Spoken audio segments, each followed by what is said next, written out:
Let me start with something uncomfortable. If money feels like it's always one step ahead of you, no matter how hard you work, it's not because you're lazy. It's because you're obedient. That sentence alone will make some men angry. Good.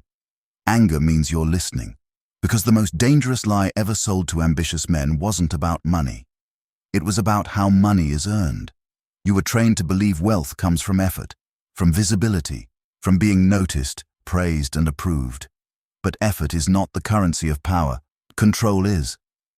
Here's the hook they never tell you in school, at work, or in motivational speeches. The people who win don't work harder inside the system. They design the system itself. Pause on that. Because once you see this, you can't unsee it. Most men wake up every day running faster on a track they didn't choose, chasing a finish line that keeps moving. They call it hustle. They call it discipline. They call it being a good man. But look closer. Who built the track? Who decides the rewards? Who benefits when you run faster? Here's the first tension point most people miss. The system doesn't reward effort, it rewards alignment. And if you're aligned wrong, your discipline becomes fuel for someone else's power. Machiavelli understood this centuries ago, long before podcasts, productivity apps, and grind culture. He observed something most people refuse to accept. Men don't lose because they're weak. They lose because they play by rules written by stronger men. Think about your own life. You followed instructions. You showed up early. You stayed loyal. You waited your turn. And yet, someone less talented, less moral, less disciplined moved ahead of you. That wasn't luck. That wasn't unfairness. That was positioning. Here's the uncomfortable shift I want you to feel right now. The world is not a meritocracy. It is a hierarchy of leverage. And leverage does not belong to the loud. It belongs to the quiet architects. The men who control outcomes rarely announce themselves. They don't motivate crowds. They don't argue online. They don't chase attention. They let attention chase others, while they stay invisible. Machiavelli would say this plainly. Visibility is a tax paid by those who lack power. Every time you beg to be seen, you confirm you don't control the room. That's the first crack in the illusion. You were taught to believe being seen equals being valued. But in elite circles, being seen too much is a liability. Because once you are predictable, you are controllable. This is where most motivational advice collapses. It teaches you to scream louder, post more, prove more, explain yourself endlessly, but power moves in silence. It consolidates quietly. It waits patiently. It strikes decisively. And here's the first real cliffhanger. If effort isn't the path to wealth, if visibility isn't the path to influence, then what is? That answer begins with Rule 1. But before I give it to you, understand this. The moment you realize you're in a game, you stop being a piece. And once you stop being a piece, you become dangerous. Because pieces move forward one square at a time. Players flip the board. And in the next part, I'm going to show you the exact mental shift Machiavelli believed separated servants from rulers. A shift so simple, most men never notice it happening. But once you do, you'll never see money, work, or power the same way again. Here's the rule that changes everything. And I mean everything. Most men think the goal is to win. Machiavelli knew the real goal is to decide what winning even means. Because the moment you accept someone else's definition of success, you've already surrendered power. Let me slow this down. From the day you were young, rules were handed to you. Go to school, get credentials, be reliable, work hard, climb slowly, don't rock the boat. And none of that is evil. It's just incomplete. Because while you were learning how to behave, someone else was learning how to position. This is the silent split most men never see. One group learns how to perform inside systems. The other learns how systems are built and how they break. And here's the tension that makes people uncomfortable. Systems don't reward loyalty. They reward usefulness. The moment you stop being useful, you are replaceable. Machiavelli watched kings rise and fall not because they were good or bad, but because they misunderstood the game they were playing. Some believed the game was morality, others believed it was popularity, others believed it was tradition. They all lost. Because the real game was leverage. Ask yourself this honestly. Do you earn because you create outcomes, or because you obey instructions well? That difference determines whether you're a player or a resource. Here's the uncomfortable truth about money in the modern world. Most jobs don't exist to make you wealthy. They exist to make someone else predictable income. And predictability is profitable for the owner, not the worker. This is where most motivational content lies to you. It tells you, just work harder. Just stay consistent. Just be patient. But patience without leverage is just delayed disappointment. Machiavelli would warn you here. Time helps those who control position. Time destroys those who don't. If you're aging inside a structure you don't control, you're not building wealth. You're running down a clock. That's the silent fear most men feel at night. Not exhaustion, not failure, but the sense that time is passing and nothing fundamental is changing. Now listen carefully. Designing the game doesn't mean rebellion. It doesn't mean chaos. It doesn't mean burning bridges. It means asking one forbidden question. Who benefits if I keep playing this way? If the answer isn't you, you are inside someone else's strategy. Powerful men never ask, how do I win here? They ask, why does this game exist at all? Because once you see the purpose of the game, you see where the exits are. This is where silence becomes a weapon. Instead of announcing plans, you observe. Instead of chasing approval, you study incentives. Instead of proving value, you position yourself where value flows through you. And here's the first mental shift that separates broke men from elite ones. Broke men ask for permission. Elite men create conditions. Permission is the language of servants. Conditions are the language of rulers. This doesn't mean cruelty. It means clarity. You stop asking, can I succeed here? And start asking, what must be true for me to succeed anywhere? That question terrifies systems, because systems depend on compliance, not consciousness. Now here's the cliffhanger I promised. If rule number 1 is refusing to play games you didn't design, then the next question becomes dangerous. How do you gain leverage without being seen?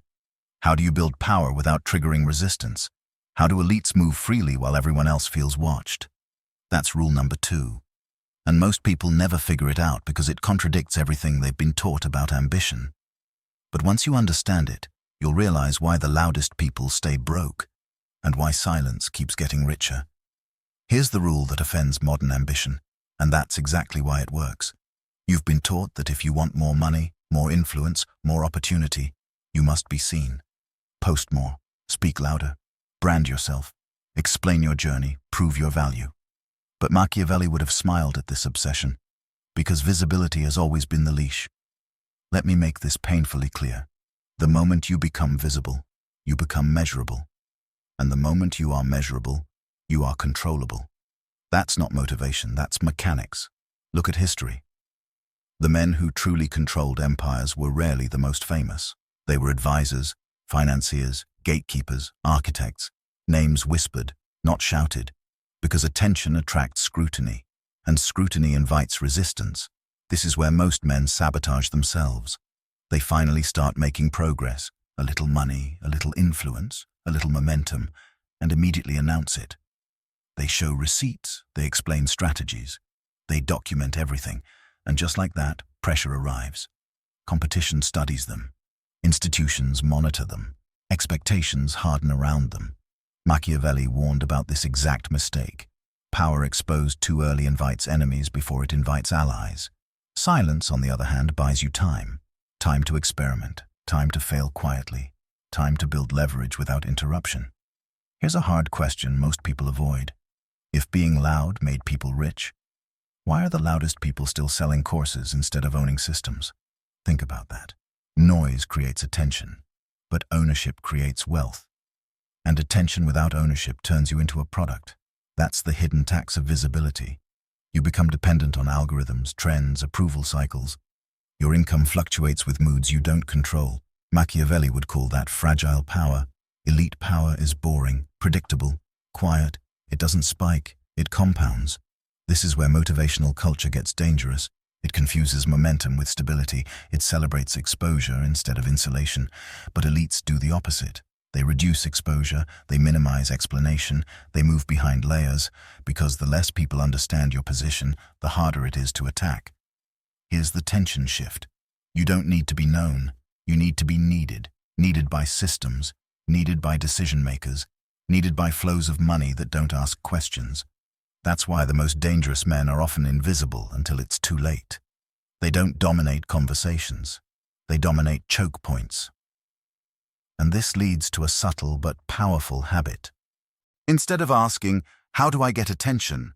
they ask, "Where does attention already flow, and how do I stand behind it?" This is how silence turns into leverage. You don't announce moves. You let outcomes speak. You don't explain value. You create dependence. You don't chase opportunity. You position yourself where opportunity must pass through you. And here's the cliffhanger that should make you lean forward. If visibility weakens power, if silence strengthens leverage, then how do elites grow wealth without ever appearing ambitious? That's rule number 3. And it's the one rule that turns patience into a weapon instead of a weakness.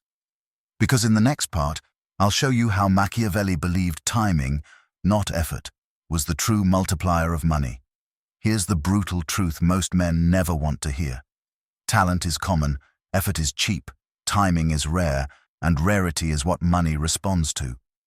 Machiavelli understood something long before economics tried to explain it. A mediocre man acting at the right moment will defeat a brilliant man acting too early or too late. This is where motivation becomes dangerous, because motivation tells you to move now, to act immediately, to strike while you're inspired.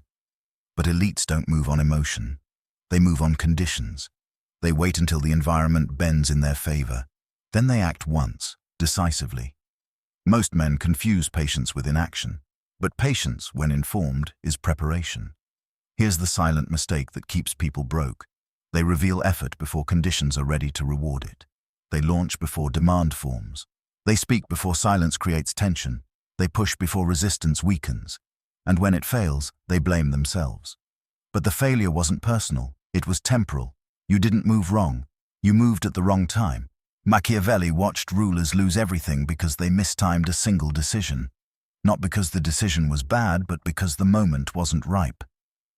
Power doesn't respond to force. It responds to inevitability. The elite wait until outcomes feel unavoidable. That's why their success looks effortless in hindsight. People say, "He got lucky. He was in the right place at the right time." Exactly. But what they don't see is the waiting, the watching, the restraint. Restraint is invisible discipline. Here's a tension most people never resolve. Act too early, and you invite resistance. Act too late, and you inherit someone else's terms. So how do elites know when to move? They watch signals, not emotions. They track fatigue in competitors, shifts in regulation, changes in public appetite, weakness in leadership, overconfidence at the top. Because overconfidence creates openings, Machiavelli warned rulers most clearly about this. Fortune favors the man who recognizes decay before collapse. That's where wealth is born, in the cracks. Most men chase growth. Elites wait for fractures. This is why they appear calm while others panic. They were prepared before the panic began. Now feel this shift. If timing multiplies power, if patience is strategic, not passive, then the next rule becomes dangerous. Because once you learn when to move, you must learn where to stand. And that brings us to rule number 4, the rule that determines whether money flows to you or around you. In the next part, I'll show you why Machiavelli believed location, social, financial, and psychological, decides wealth long before skill ever does. Here's the mistake that quietly destroys ambition. Most men ask, "What should I learn?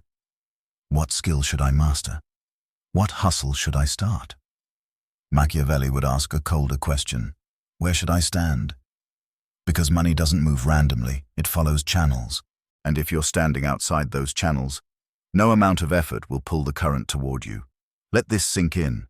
You don't get rich by being impressive. You get rich by being proximate. Proximity to decisions, proximity to capital, proximity to bottlenecks. This is the part nobody wants to hear because it shatters the fantasy of merit. Most wealth isn't created by genius ideas. It's created by position, being close to where value is already moving.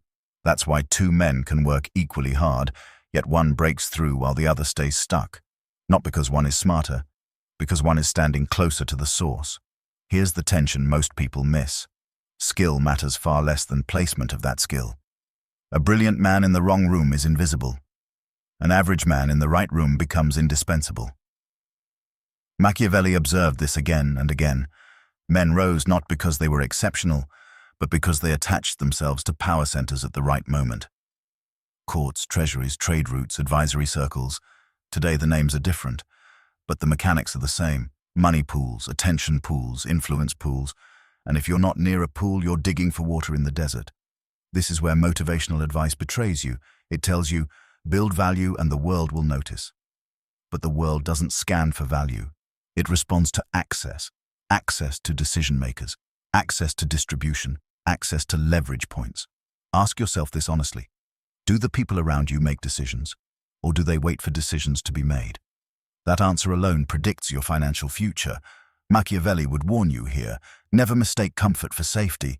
Many men stay loyal to environments that feel familiar, but familiarity is often just stagnation wearing a friendly mask. Power rarely lives where you're comfortable. It lives where stakes are high and margins are thin. And here's the subtle move elites make. They don't announce they're changing rooms. They don't burn bridges. They don't explain. They quietly shift gravity. Less time with people who consume. More time near people who allocate. Less energy proving worth. More energy positioning usefulness. They ask, who controls the flow? Then they move closer, without noise. Because once you're near the flow, opportunities don't need to be chased. They brush past you. Now feel the cliffhanger forming. If standing in the right place multiplies wealth, if proximity beats effort, then the next question becomes dangerous. How do you enter powerful rooms without being rejected? How do you move upward without triggering defenses? How do elites rise without looking like threats? That answer is rule number 5. And it's the rule that teaches you how to be underestimated on purpose until the moment you no longer need permission. This rule separates survivors from climbers and climbers from kings. Most men are desperate to be respected. Machiavelli knew something colder. Respect invites scrutiny. Underestimation invites freedom. The moment people believe you are powerful, they watch you. The moment they believe you are harmless, they ignore you. And being ignored is the greatest advantage in the world. Here's where ego ruins everything. Men over-explain their intelligence. They advertise their ambition. They correct others publicly. They need to be seen as capable. But capability attracts resistance. Machiavelli warned rulers about this exact flaw. Men attack what they fear. They dismiss what they underestimate. Elites choose dismissal. They let others speak louder. They let others take credit. They let others posture while they move quietly. Think about this. How many times have you lost opportunities because someone felt threatened by you? You didn't do anything wrong. You just revealed too much too early. Powerful men don't prove strength. They store it. They let assumptions protect them. This is not weakness. It's camouflage. Camouflage lets you study the terrain. It lets you learn personalities. It lets you identify alliances and fault lines, all without becoming a target. Here's the mental shift that changes everything. If people underestimate you, they reveal themselves. They speak freely. They show intent. They expose greed, fear, and incompetence. And once you see those patterns, you know exactly where leverage hides. Machiavelli believed deception wasn't about lying, it was about selective truth. You don't need to fake ignorance, you just don't volunteer insight. You don't need to deny ambition. You delay its revelation. This is where patience becomes dangerous, because while others rush to dominate, you gather information. While others fight for status, you map dependencies. While others chase visibility, you inherit blind spots. And blind spots are where power accumulates. Here's the tension most men can't tolerate. To be underestimated, you must swallow pride. You must let others think they're ahead. You must resist the urge to correct. You must allow moments of silence where ego wants applause. But the payoff is freedom. Freedom to move. Freedom to plan. Freedom to strike once. And here's the cliffhanger that changes the game. Once you're underestimated, once you're positioned near power, once timing aligns, how do you convert that into permanent advantage instead of temporary wins? That's rule number 6. Because short victories feel good. But Machiavelli cared only about what lasts. In the next part, I'll show you why elites obsess over durability, not speed, and how this single principle determines who stays rich and who collapses. Here's the rule most men never reach, because it requires thinking beyond yourself. Most people chase money the way children chase fireworks, bright, fast, impressive, and gone in seconds. Machiavelli had no interest in flashes. He cared about structures. Because money that depends on your constant presence is not wealth. It's labor wearing a better suit. Let that land. If you stop showing up and everything collapses, you were never powerful. You were just busy. Here's the uncomfortable truth. True wealth is what keeps producing while you're silent. Elites don't build incomes. They build mechanisms. Mechanisms don't get tired. They don't argue. They don't need motivation. They operate. This is where most men make a fatal error. They optimize for speed. They chase fast wins. They celebrate early profits. But speed creates fragility. Machiavelli warned rulers of this exact trap. What rises too fast attracts enemies faster than it builds defenses. Durability, on the other hand, is quiet, boring, slow, and unstoppable. Think about it. Empires didn't last because their founders worked harder. They lasted because their systems outlived them. Rules, institutions, incentives, dependencies. When others needed them to function, their power became permanent. Ask yourself this question honestly. If you disappeared for 6 months, would anything you built keep paying you? If the answer is no, you're still inside Rule 0, trading time for survival. Here's where motivational culture fails again. It glorifies the grind. It worships hustle. It celebrates exhaustion. But exhaustion is proof of poor design. Machiavelli believed the highest form of intelligence was arrangement. Arrange people so outcomes happen automatically. Arrange incentives so behavior becomes predictable. Arrange systems so effort is optional. This is why elites think in layers. They don't ask, how do I make money?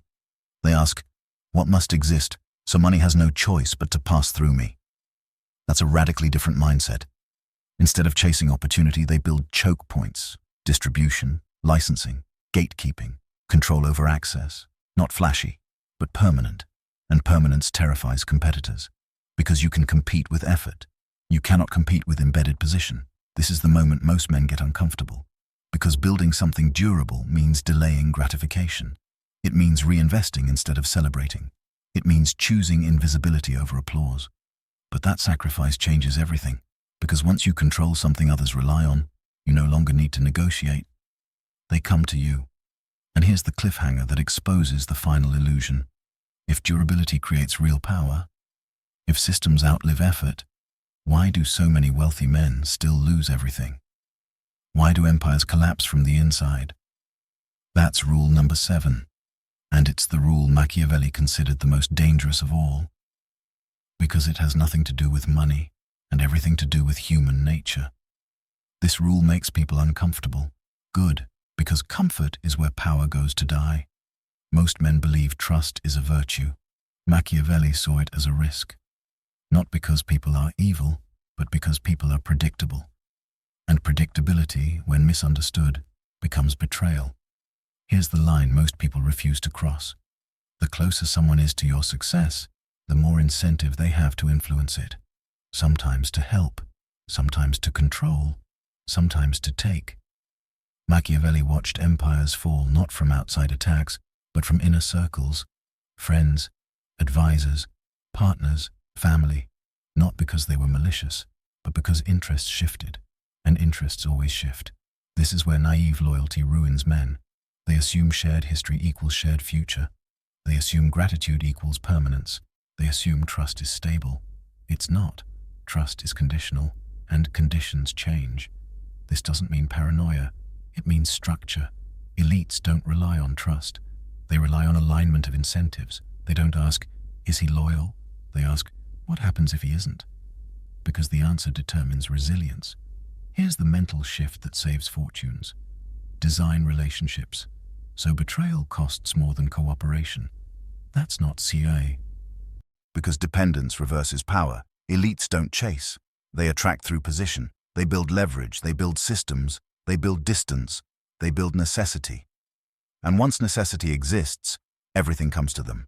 Clients, allies, capital, influence. Chasing is a symptom. Positioning is the cure. This is why the wealthy move slowly, why they appear calm, why they never rush explanations. They know something most men don't. What chases you can be controlled. What you chase will always control you.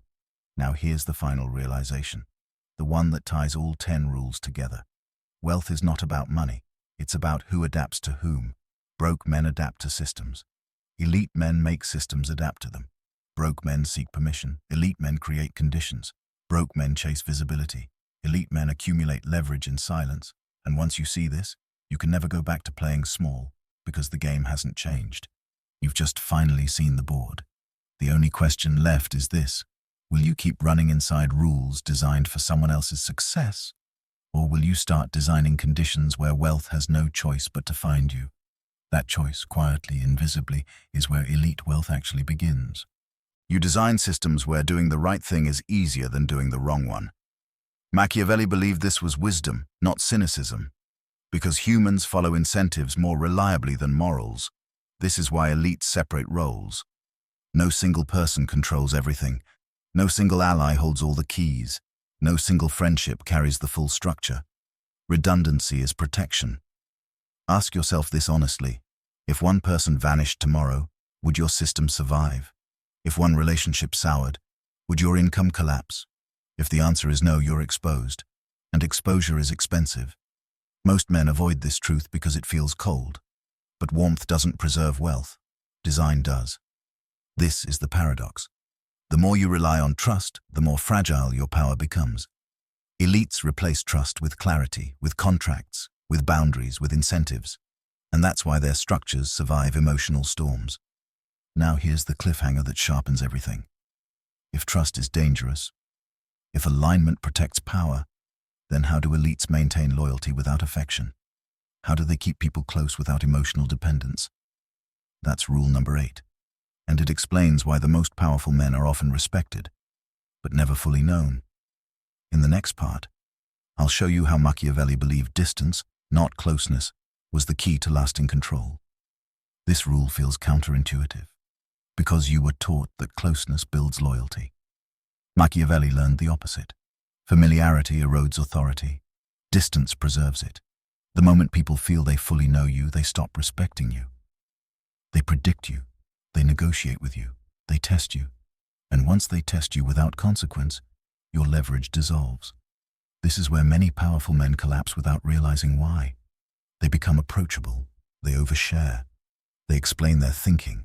They seek emotional validation. And suddenly their presence feels ordinary.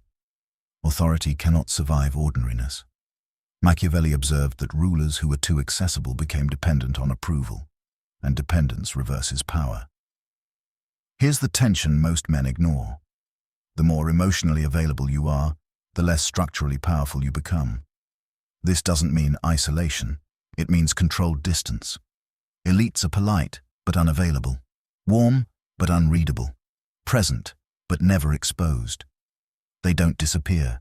They simply refuse full access. This creates gravity. People lean in, they speculate. They fill the silence with assumptions, and assumptions give you power, because when people don't know your limits, they don't test them. Here's a brutal truth. Men who explain themselves are asking to be judged. Men who stay silent force others to adapt. Machiavelli believed mystery was not deception, it was protection. You don't clarify intentions, you let outcomes speak. You don't argue your value, you let dependence reveal it. This is why elites rarely argue publicly. They don't defend themselves, they don't correct narratives. Defense is reactive. Authority is still. Think about it. Who feels more powerful? The man who constantly explains, or the man whose silence makes others nervous? Distance creates weight, and weight bends behavior. Now here's where this rule sharpens dangerously. Once you create distance, once authority is established, once people move around your presence carefully, how do you enforce boundaries without force? How do elites correct behavior without confrontation? That's rule number 9. And it's the rule that turns restraint into dominance without ever raising your voice. In the next part, I'll show you why Machiavelli believed the strongest threat is the one never spoken. This is where everything locks into place. And if you've followed every rule until now, this final shift will feel unsettling because it removes the last illusion most men cling to. Machiavelli understood this better than anyone. Power weakens the moment it explains itself. The second you justify your actions, you hand control to whoever is listening. Explanation invites debate. Debate invites judgment. Judgment invites resistance. Elites avoid this at all costs. They don't argue. They don't persuade. They don't beg to be understood. They act. And action, when backed by position, needs no defense. Think about it. Who looks stronger? The man explaining why he deserves respect, or the man whose decisions are quietly accepted? Silence here is not emptiness, it's authority. This is rule number 9. Never explain your power. Explanation turns leadership into negotiation. And negotiation puts you on equal footing with people who should be adjusting to you. Now here's rule number 10, the final lock. Never chase what should come to you. The moment you chase money, you admit it controls you. The moment you chase approval, you admit others define your worth. The moment you chase opportunity, you reveal dependence. Machiavelli despised dependence.